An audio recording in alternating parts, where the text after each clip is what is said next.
Вице-премиерот Кочо Андјушев контра премиерот Зоран Заев околу зголемувањето на пензиите. За тие да се зголемат, вице-премиерот рече дека треба да порасне просечната плата, но со тоа и зголемувањето на бројот на вработени. Но сепак вели дека Македонија не е Швајцарија за тоа да се случи толку брзо, знаејќи ја состојбата со дупката на пензискиот фонд и кондицијата на буџетот. Противно на тоа што се обидуваме сите да кажеме само лоши бројки, да, тие не се преку ноќ добри и не може преку ноќ нашето општество да стане Швајцарија, меѓутоа ова што сега го зборуваме е факт. А факт е дека 54.000 луѓе се запослија и факт е дека 10% пораснаа платите. Пензионерите идната година ќе добијат огромно зголемување на пензиите и тоа ќе биде врз основа на економскиот раст, вети премиерот на трибина во Штип одговарајќи на прашање на пензионер, кој го праша зошто пензиите не се качени за 10% како што беше ветено во предизборието. И додека премиерот само ветува дека пензиите ќе се зголемат, највозрастните граѓани во земјава се разочарани зашто на нивните сметки не виделе покачување, освен како што велат празните ветувања од власта дека ќе биде подобро. Како пензиите понатаму ќе се согласуваат со законот за пензијско осигурување.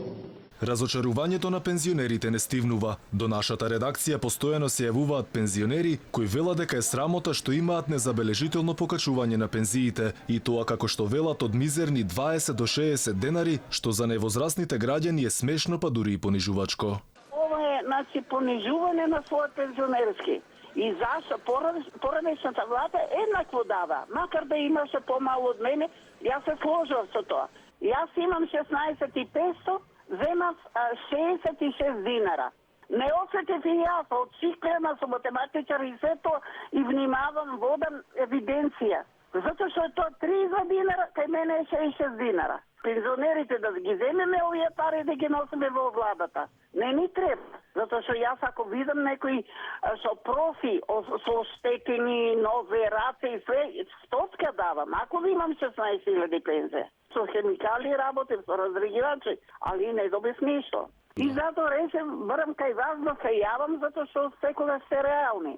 Околу зголемувањето на пензиите се огласи и Светска банка, која предупреди дека треба да се внимава околу тоа, и тоа за да не се предизвикаат негативни ефекти врз целокупната економија на среден рок. Инаку пензиите од 13.750 денари во 2016 лани достигнале на 14.400 денари, а дали наредната година ќе има покачување или пак ќе се стопи растот на пензиите, барем засега останува неизвестно.